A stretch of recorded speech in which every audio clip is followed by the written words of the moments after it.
Today's video is presented by the EA Game Changers Network. I was kindly invited to EA Vancouver for the World Cup Mobile Capture event. EA covered my hotel, travel and expenses so I could bring out this content for you guys. Please note this is a test build and may differ from what we all see in the game when it releases. But massive thanks to EA and I hope you enjoy these videos. Yes, that's JOEBILINE here, and this video is presented by the EA Game Changers Network. So obviously we're on this test build, it is only an early footage. But I thought I'd do a reveal of the starting 11 you get for each nation. So that's the England one. Obviously the build I had, they didn't have all pictures at the time, but they will when the game comes out soon. I don't know when. Don't know when it's out, sorry. I just know it's June 6th. So anytime in the next 24 hours, I guess. Is what I'd guess at least. But yeah, I had a few of you asking, obviously I'm over on Twitter at joebilineHD. We've got a couple of videos out coming today to get you prepared and hyped. We've had a pack opening out already. If you want to see that, just shows off some of the players. But at the moment, running along in the background is all the 32 qualified teams and the 16 non-qualified teams starting 11. So when you load up World Cup mode, you get to choose whichever country you want, and you get 11 players from that country to get you started. So you have to use a country and you have to use players from that country. You can't make multi-nation teams. So you can't have like an Argentinian, an English, a French all in the same team. It has to be all one country per team, but you can have more than one lineup, which in turn lets you have more than one nation. From what we saw in this build, there was these packs in the store which were 200 FIFA points a pack, which got you the 11 starter players and another lineup. I believe you can have up to 6 lineups, but obviously you can swap and change them out if you did want to do more than 6 nations, because obviously each nation has its own campaign mode to play and win the World Cup with, and the non-qualified nations have the Road to World Cup campaign, which I believe you can still win the World Cup in it. Didn't see the Road to World Cup campaign because it wasn't finished when I was there. Yeah, it was a very early build, but we have already had the campaign overview video out. If you want to see that, go check it out. But like I say, in the background at the moment is just the 11 players. So basically you'll start with a 70 or between, they'll all be 70 to 72 rated. And it's just to get you started basically, and then obviously you can go play the events, you can go play. Well, there wasn't actually any events from what we saw. I think they come when the World Cup starts because there are matchups. There's matchups for every single game during the World Cup, so you can predict the World Cup. They're along the way. As each game happens, so that's cool.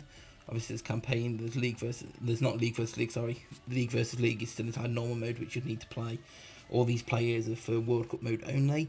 League versus league is in normal mode still if you're playing that, or maybe your leagues will take a break during World Cup, because from what I understand there's not really going to be not going to be much content in the normal game during the World Cup.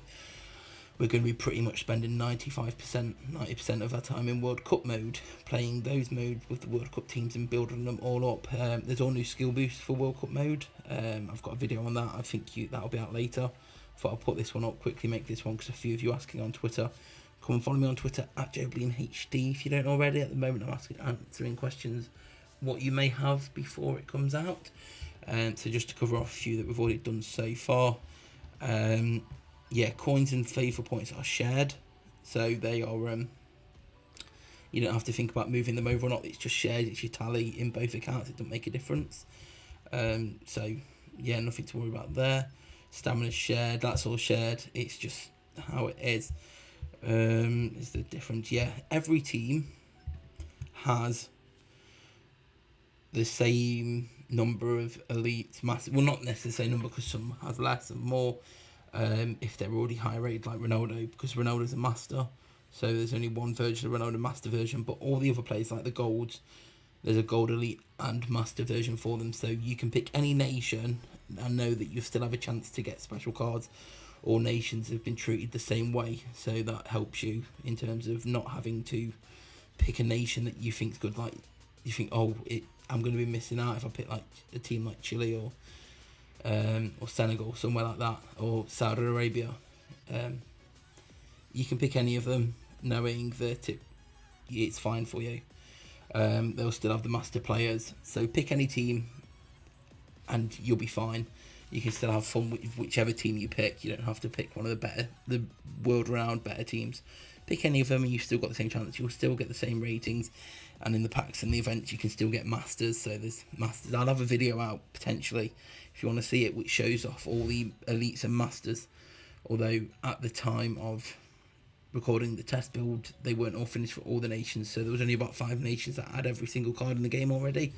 By the time it obviously comes out, every team will, I think there's like 100 or so cards in total per team. Don't know if there'll be World Cup performance based players as the game comes out. Once the game's out, will it be like Team of the Week tournament players? I don't know. But I do know, pick any team comfortably that you want to pick and you'll still have the same opportunity to get the same high rated players. It will just be that some of your nation's players will be the same rated as Ronaldo and stuff. There's that chance. So that's pretty cool. So yeah, pick whichever nation you want and have fun. Obviously there's all training and stuff. I didn't see any of the XP in this build, but it's not shared with XP from the normal game, so you are starting again inside the build, but the normal build's still there, so you can still play that. Nothing's getting lost. If you don't like World Cup mode, you can stay inside normal mode. The choice is there for you. At the end of the World Cup mode, once you're done playing it, you can cash out what you've earned for rewards back in the normal game. So there will be that to it. I haven't seen those rewards yet, but they are there. So yeah, what you do in World Cup mode will then count for something in the normal mode. I just haven't seen it yet. Matchups are cool. Yeah, let me know in the comment section below some questions, and over on Twitter at joebilineHD. Obviously, I've flown through all these 40 odd, 16 and 32, 40 18s, 32, 16, 48, yeah, for all these 48. So pause them if you want to see some more. Leave a like if you enjoyed it, subscribe if you're new here, come follow me on Twitter at joebilineHD, and I'll see you all later. Peace. But behind closed doors, I'm a fool for your love.